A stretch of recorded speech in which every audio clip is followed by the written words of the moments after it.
Hey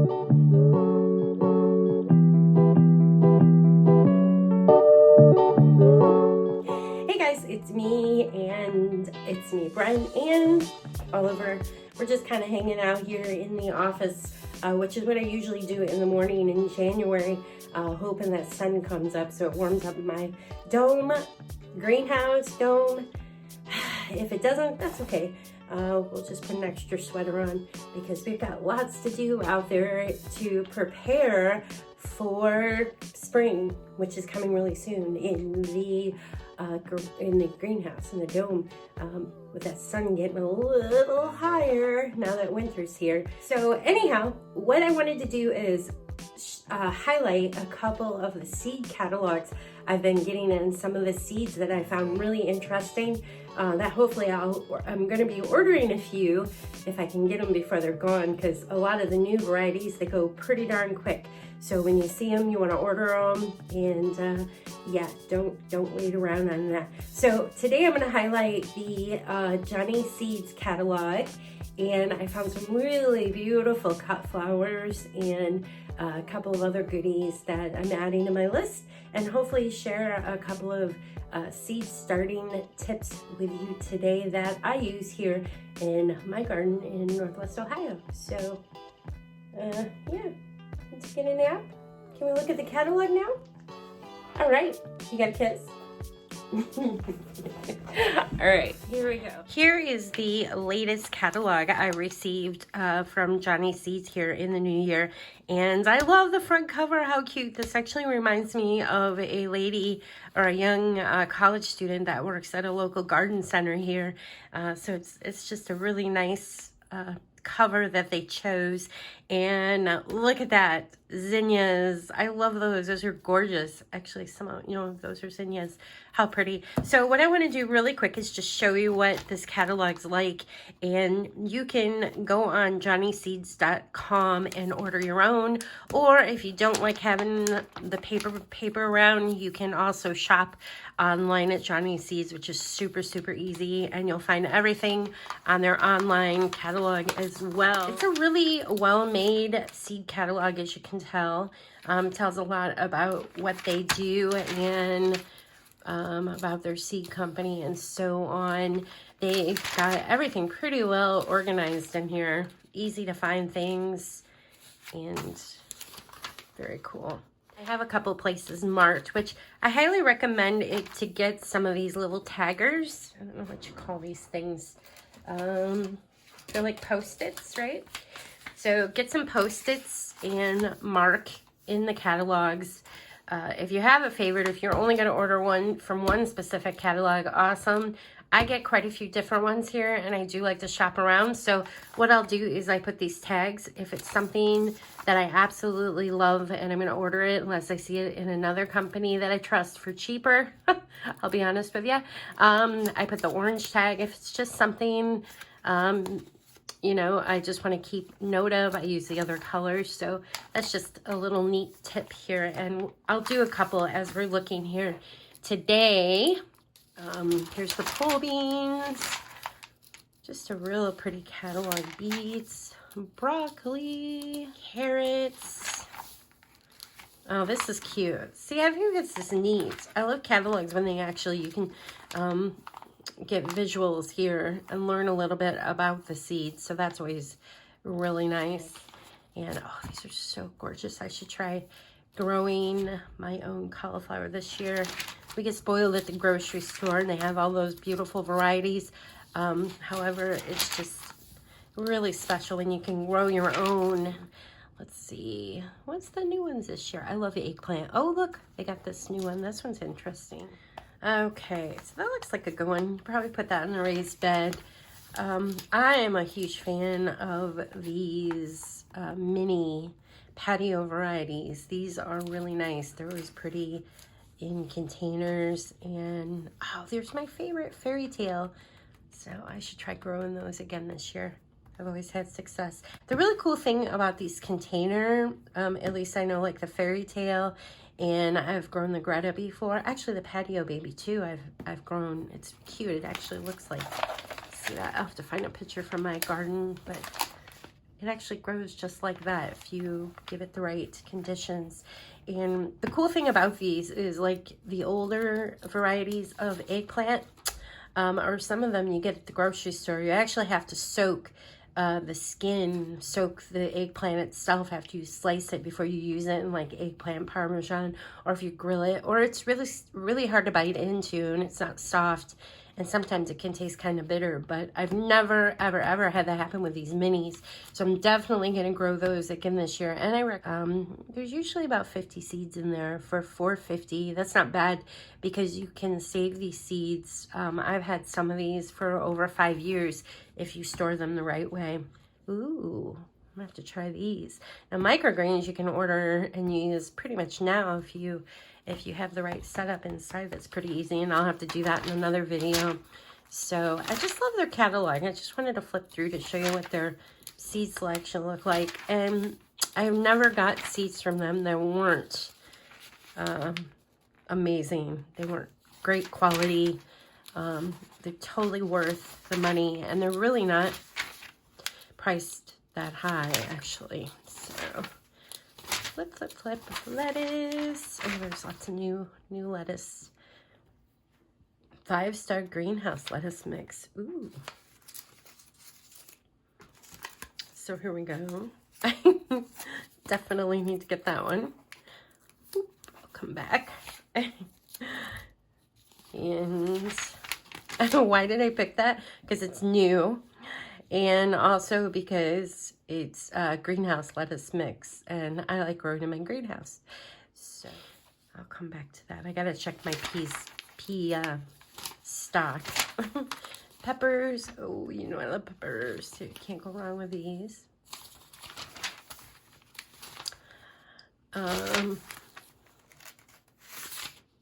You know I love peppers. Look, they got the habanero in here. These are new. Mad Hatter. These are cool. I grew these one year. Those are really cool. And if you're watching this video, I hope you'll comment if you've ever ordered from Johnny Seeds. Share with me what you recommend. And if you got the catalog, what did you see this year that looks interesting? Bells of Ireland are really fun to grow. And I like those because you direct sow. And let's see. I'm not sure what that's there. Oh, Cosmos. Okay. These are super easy to grow, and the bees and butterflies love these. I love using them in containers for cut flowers. They're just so wispy, and I've got a couple different varieties I'm trying this year, like the Snow Puff, the double. This is a pretty one. Didn't it almost look like a mum? So pretty. Let's see. Another one. I'll just go. Oh, Snapdragons. Dianthesis. These are pretty. Okay, so here's one of my other pages I tagged because it looks really, really cool. I love nasturtiums. I'll put these seeds in my window boxes or in the border in my greenhouse. But this one really stood out. It's called the Bloody Mary. But look how pretty those little flowers are on that plant. So cute. You can use nasturtium in salads, and or they just look really, they're just a great little plant. This one seems like, or it's listed as a nice little compact with a 2-inch flower. This says in shades of dark red, coral red, unique bicolors, which contain both mounding and trailing types. So that's kind of neat. But it's generally compact. The height is 16 to 20 inch. You get 300 seeds. Wait, average 300 seeds an ounce. I don't know what that means. But you get 50 seeds for $4.55. That's kind of neat. I'm definitely going to order those this year. Hopefully I get them before they're gone, since I'm sharing them with you guys. don't order them without me, or you guys need to share with me. Let's see here. Just so pretty. So I recommend the nasturtium. Now, keep in mind, in the past, I've had like the Jewel Mix and the Empress of India. And what they do, and the Alaska Mix, is I would plant them in my border. They're really nice because you direct sow. You just put the seed in, and once the soil is heated up enough, it's going to start growing on its own. I am going to warn you that come really, really hot days of summer, at least here in hardiness zone 5B in Ohio, when it gets really, really hot in mid-July, toward the end of July, my nasturtium actually does start to fade back and start to die back. Then sometimes I'll put more seeds in, or a lot of times it will just come back on its own once it cools back a little bit. So they don't like it super, super hot, just my opinion. And of course I put them in full sun. So maybe if you put them in a partial sun for hot days, maybe they do better. But okay, so there's also a nice section on rutabaga. Someone in my garden chat group was just recently talking about that cherry brandy, and there's some there. The seeds and snapdragons, those were my favorite, and of course status, I'm putting those in this year. Okay, now another section I'm stocking up on right now are my sunflowers, and these just looked adorable. Look at these little green, aren't those cute? And try to zoom in on those. Really neat. Those stood out, so I'm going to order some of these, and these are kind of neat. Very pretty. Oh, greenhouse supplies. This stuff's cool. Oh, here we go. Yep, solar wrap right there. That's what I use on my greenhouse. So this is neat. If you needed it, you can order it from Johnny Seeds. Okay, so I wanted to show you when you order from Johnny Seeds, these are what the seed packets look like. Here, we'll do this for Rebecca. So here's what the seed packages look like when you get them. They're just a paper, and they're actually really nice. They reseal very easily, which I love that. You don't have to tear the package open and destroy it. You can actually reuse them. Everything you need to know about the plant is listed on the back. Germination information, growing tips even. I love that.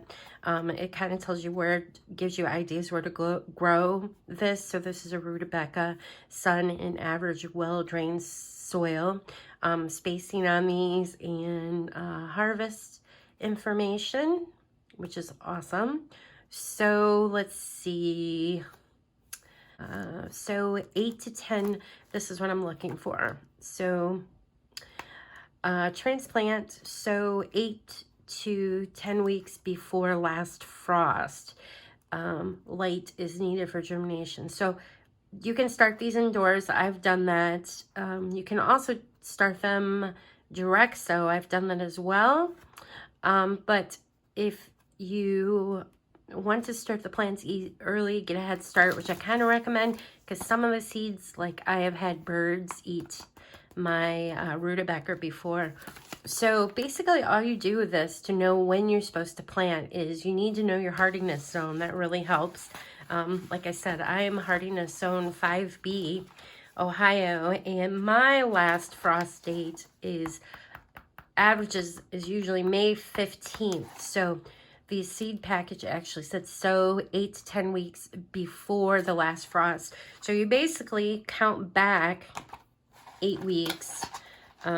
Roughly that last week of March is when I can go ahead and start these seeds. So you can use your phone and set a reminder that, oh, I'm going to start this seed, this seed, this seed, and pull these out of your dry, cool location where you keep these. And there you go. All right, well, there you have it. I have my labels here, and I'm going to go ahead and order these seeds, so don't beat me to it. If you do, you better share. I highly recommend Johnny Seeds. Like I said, I have never had an issue with not getting the best quality seed and not actually having them germinate. They've always germinated. And just follow the directions like anything, and read if the plant will do well in your area. And we're gonna have some beautiful gardens this summer.